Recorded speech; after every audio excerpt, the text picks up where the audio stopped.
చందమామ కథలు. మోసపోయిన రాక్షసుడు. ఒక గ్రామంలో ఒక రైతు ఉండేవాడు. ఆయనకు ఒక కొడుకు ఉండేవాడు.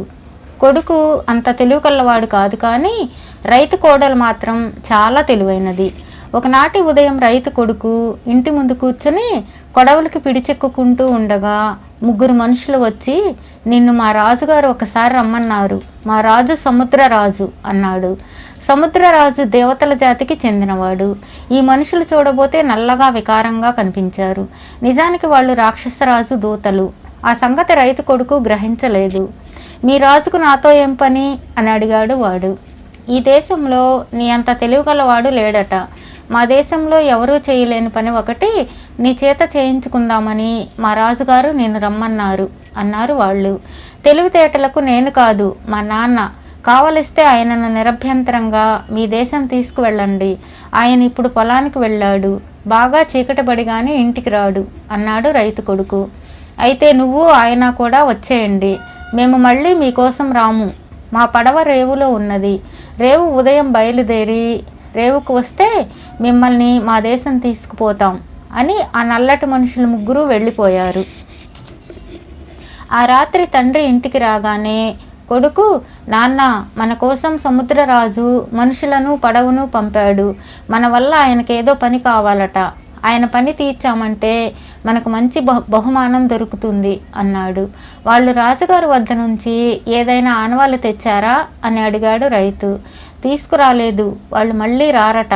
మనం రేపు ఉదయం రేవు దాకా వెళితే పడవలో ఎక్కించుకొని తమ దేశం తీసుకుపోతామన్నారు అని రైతు కొడుకు చెప్పాడు. రేవు దాకా నడవడమే నా వల్ల కాదు, అది చాలా దూరం ఉన్నది. దూరం తగ్గించగలిగితే చెప్పు, వస్తాను అంటూ రైతు వెళ్ళి పడుకున్నాడు. రైతు కొడుకు తన భార్యతో సముద్రరాజు ఆహ్వానం గురించి చెప్పి, రేవు దారి తగ్గిస్తే గాని నాన్న రానంటున్నాడు, అది సాధ్యమయ్యే పనేనా అని అడిగాడు. అతని భార్య, దారి తగ్గించడానికి ఒకటే ఉపాయం ఉన్నది, నడిచినంతసేపు కథ చెప్పటం. ఆ పని చేసి మీ నాన్నను వెంట తీసుకువెళ్ళండి అని భర్తతో చెప్పింది. రైతు కొడుకు తన భార్య తెలివితేటలకు చాలా సంతోషించాడు. అతడు తెల్లవారుజామునే లేచి తండ్రిని లేపి, నాన్న, రేవుకు బయలుదేరదాం పదా, దారి తగ్గిస్తే వస్తానన్నావుగా, తగ్గిస్తాను పదా అన్నాడు. రైతు కొడుకు సముద్ర తీరానికి బయలుదేరారు. దారి పొడుగునా కొడుకు తండ్రికి ఏవో కథలు చెప్పాడు. చివరకు వారు రేవు చేరుకున్నారు. రేవులో ఒక నాసిరకం పడవ, ముగ్గురు నల్లటి మనుషులు ఉన్నారు. అదేం పడవరా, ఇది రాక్షసుల పడవలాగా ఉందే అన్నాడు రైతు. నల్లటి వాళ్ళు ఆయనతో, మా రాజుగారు పడవలన్నిటిలోకి దీని వేగం చాలా ఎక్కువ, అందుకని దీన్ని పంపారు అన్నారు. రైతు కొడుకు అందులో ఎక్కి కూర్చున్నారు. నల్లటి వాళ్ళు తెడ్లు వేసి పడవను మెల్లగా నడపసాగారు. అది మామూలు పడవలలాగే నడిచి కొంతసేపటికి ఒక లంకను సమీపించింది. ఆ లంకలో ఎక్కడా ఒక చెట్టు గాని పొద గాని లేక బోసిగా ఉన్నది. అది రాక్షసుల లంక. ఆ సంగతి రైతు కొడుకు తెలుసుకున్నారు, కానీ ఇక చేసేదేమీ లేక ఊరుకున్నారు. నల్లటి వాళ్ళు తండ్రి కొడుకులను తీరాన దించి తమ రాజు దగ్గరికి తీసుకుపోయారు. రాక్షసరాజు ఇంకా నల్లగా మరింత వికారంగా ఉన్నాడు. మమ్మల్ని ఇంత దూరం ఎందుకు రప్పించారు అని రైతు రాక్షసరాజును అడిగాడు. మరేమీ లేదు, మా వద్ద ఒక పెద్ద భాండం ఉన్నది. దాని కింద నిప్పు చేయాలంటే మా వాళ్లకు ఏమాత్రం సాధ్యం కాలేదు. మీరిద్దరూ దాని కింద మంట చేశారా, సరే, లేకపోతే మిమ్మల్ని ఇక్కడ నుంచి ప్రాణాలతో పోనివ్వను అన్నాడు రాక్షసరాజు. ముందు మాకు ఆ భాండం ఎక్కడున్నదో చూపించండి, మిగిలిన పని మేము చూస్తాం అన్నాడు రైతు. రాక్షసులు వారిని ఒక పెద్ద గదిలోకి తీసుకుపోయారు. ఆ గది మధ్య 2 నిలువుల ఎత్తు రాగి భాండం ఉన్నది. రైతు రాక్షసులను గది బయటకు పంపేసి తలుపు గడియ పెట్టాడు. తర్వాత తండ్రి కొడుకులిద్దరూ ఆ భాండం చుట్టూ తిరిగి వచ్చారు. రైతు తన కొడుకుతో, నాయనా, ఈ భాండం సంగతి నీకు తెలుసా? ఇది అక్షయ భాండం. మన దేశపు రాజుగారి ముత్తాత గారు రోజు ఇందులో అన్నం వండించి అడిగిన వారికల్లా లేదనకుండా పెట్టేవారు. దాన్ని ఈ రాక్షసులు ఎత్తుకొచ్చి ఇక్కడ పెట్టుకున్నారు అన్నాడు. ఇప్పుడు మనం ఈ రాక్షసుల బారి నుంచి బయటపడేది ఎలా నాన్న అన్నాడు కొడుకు ఆదుర్దాగా. దానికి ఉపాయం నేను చూస్తానులే అంటూ రైతు గది తలుపు తెరిచి రాక్షసులను కేక పెట్టాడు. వాళ్ళు వచ్చి భాండం కింద మంట చేశారా అని అడిగారు. మంట చేస్తాం, గాలి ఊదితే మంట అవుతుందా?